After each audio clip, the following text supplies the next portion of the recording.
السلام علیکم عزیز طلباء، آج کا ہمارا جو ٹاپک ہے وہ ہے میجر پرپزز آف اسسمنٹ۔ جانچ پڑتال کے اہم مقاصد کون کون سے ہیں؟ تو اس میں پہلے جو ہے وہ طلباء کی خوبیوں اور مضمون پر گرفت کی سطح کے بارے میں جاننا کہ طلباء کی کیا کیا خوبیاں ہے اور کس سطح کو ایک مضمون پر گرفت رکھتا ہے۔ نمبر سیکنڈ پہ جو ہے وہ ہے نصاب کو بہتر کرنا۔ اسسمنٹ کے ذریعے ہم نصاب کو بہتر کرنے کا کام بھی کرتے ہیں۔ اور تھرڈ پہ جو ہے وہ ہے طلباء کی تعلیمی ترقی کے بارے میں معلومات اکٹھا کرنا، یعنی طلباء کی لرننگ جو پروگریس ہے وہ کس حد تک ہوئی ہے، یا ان کی جو ایجوکیشنل ڈیولپمنٹ ہے وہ کہاں پر کڑی ہے۔ تو اس بارے میں بھی ہم اسسمنٹ کے ذریعے جو ہے وہ انفارمیشن اکٹھا کرتے ہیں۔ تو یہ بھی اسسمنٹ کی یا جانچ پڑتال کے مقاصد میں سے ایک مقصد ہے۔ اور فورتھ پہ طلباء کی رہنمائی کرنا، ان کو ایک گائیڈ لائن دینا، ان کو ایک راہ دکھانا، یہ بھی اسسمنٹ یا جانچ پڑتال کے مقاصد سے ایک مقصد ہے۔ اس طرح اسسمنٹ کے ذریعے ہم اسٹوڈنٹ کو پاس یا فیل قرار دیتے ہیں۔ جو اسٹوڈنٹ ہمارے جو آؤٹ کمز ہے ایک مطلوبہ ریکوائرڈ حد تک حاصل کر لیتا ہے اس کو ہم پاس قرار دیتے ہیں۔ جو ان آؤٹ کمز کو حاصل کرنے میں ناکام ہوتے ہیں تو ہم اس کو فیل قرار دیتے ہیں۔ اور اس کے ساتھ ساتھ کلاس میں ان کے درجات کا تعین بھی کرتے ہیں کہ کون سا اسٹوڈنٹ اے گریڈ میں ہے یا بی گریڈ میں ہے، یا کون سے اسٹوڈنٹ نے فرسٹ پوزیشن لیا ہے یا سیکنڈ پوزیشن لیا ہے، یا اس کے علاوہ کہ اب یہ اسٹوڈنٹ اگلے سال نیکسٹ جو درجہ ہے یا کلاس ہے اس میں پڑھنے کا قابل بھی ہے یا نہیں، تو ان کا بھی احاطہ کیا جاتا ہے۔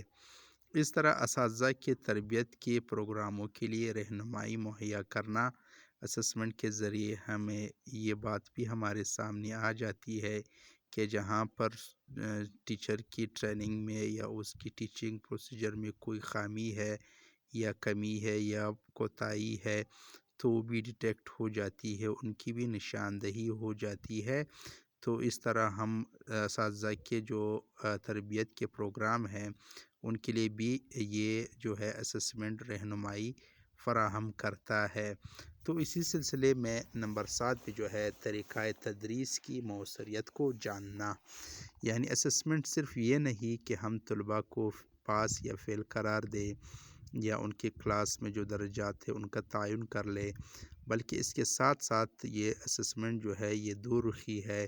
یہ طریقہ تدریس یعنی ٹیچر کا پڑھانے کا جو طریقہ ہے اس کی موثریت، اس کی افیکٹونیس کو بھی جانچتا ہے۔ تو اس کے ذریعے ہمیں پتہ چلتا ہے کہ جو ٹیچر پڑھا رہا ہے اس کا جو پروسیجر یا جو بھی میتھڈ ہے پڑھانے کا وہ کس حد تک مؤثر ہے اور کہاں اس میں کوتاہی ہے۔ تو اس کے ذریعے ہمیں ٹیچر کی طریقہ تدریس کی موثریت کا پتہ بھی چل جاتا ہے۔ نمبر 8 پہ ہے کہ طلباء کے درمیان مقابلے کے احساس کو اجاگر کرنا، اس میں ایک سینس آف کمپٹیشن جو ہے وہ اجاگر کرنا کہ وہ آپس میں ایک دوسرے کے ساتھ مقابلہ کر لے۔ ظاہر سی بات ہے کہ اگر کوئی اسٹوڈنٹ اس اسسمنٹ میں بہتر مارکس لیتا ہے، اچھی کارکردگی دکھاتا ہے، اس کی پرفارمنس اچھی ہوتی ہے، تو دوسرے طلباء میں بھی اس کے ساتھ کمپیٹ کرنے کا جو سینس ہے وہ ڈیولپ ہو جاتا ہے۔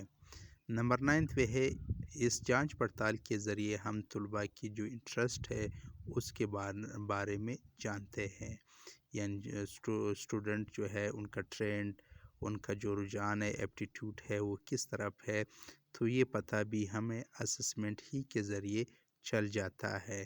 اس طرح طلباء کو پیشہ ورانہ رہنمائی کے لیے مدد کرنا، جو اسٹوڈنٹ ہے ان کی جو پروفیشنل گائیڈنس ہے اس کے لیے بھی اسسمنٹ بہت مفید ہے۔ ہمیں پتہ چلتا ہے کہ اسٹوڈنٹ کو کہاں پہ ہیلپ کی ضرورت ہوتی ہے۔ نمبر 11 پہ ہے طلباء کو سرٹیفکیٹ یا اسناد دینا۔ ظاہر سی بات ہے اسسمنٹ کے بعد ہم ان کو کوئی سرٹیفکیٹ یا اسناد دیتے ہیں جو اس بات کے ثبوت ہوتے ہیں کہ طلباء نے اس ٹیسٹ یا اسسمنٹ میں کیا کارکردگی دکھائی ہے، تو اس کو ایک ڈاکومنٹڈ فارم میں بھی ہم تشکیل دے دیتے ہیں۔ تو یہ اسسمنٹ کے اہم مقاصد تھے۔